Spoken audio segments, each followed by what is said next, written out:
2025 সালের শেষে অথবা 2026 সালের শুরুতে জাতীয় নির্বাচন হতে পারে। এই নির্বাচনের সবচেয়ে গুরুত্বপূর্ণ আসন হচ্ছে ঢাকার আসনগুলো। দেশের সবার চোখ থাকবে এই আসনগুলোর দিকেই। ঢাকার আসনে কোন কোন নেতারা হতে যাচ্ছে জামায়াত প্রার্থী, আসুন জেনে নিই আজকে।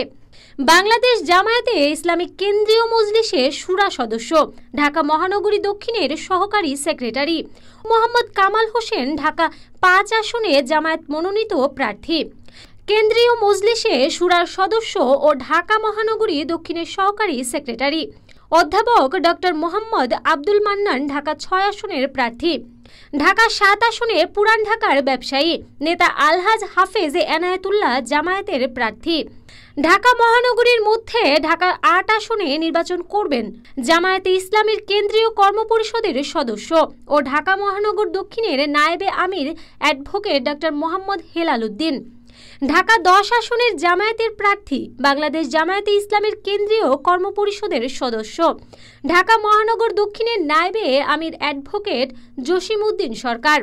ঢাকা 11তে জামায়াতের হয়ে নির্বাচন করবেন বাংলাদেশ জামায়াতে ইসলামীর কেন্দ্রীয় মজলিস শুরার সদস্য বাংলাদেশ শ্রমিক কল্যাণ ফেডারেশনের কেন্দ্রীয় সাধারণ সম্পাদক ও ইসলামী ছাত্র শিবিরের সাবেক কেন্দ্রীয় সভাপতি অ্যাডভোকেট আতিকুর রহমান।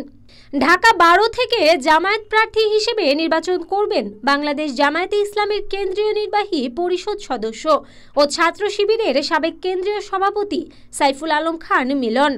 ঢাকা 13 আসনে বাংলাদেশ জামায়াতে ইসলামীর কেন্দ্রীয় নির্বাহী পরিষদ সদস্য ডাক্তার মোহাম্মদ মোবারক হোসেন হচ্ছেন জামায়াত মনোনীত প্রার্থী।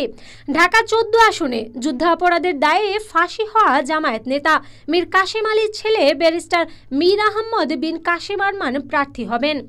ঢাকা 15 আসনে 2018 সালেও প্রার্থী হয়েছিলেন জামায়াতের আমির ডাক্তার শফিকুর রহমান, এবারও তিনি প্রার্থী হবেন।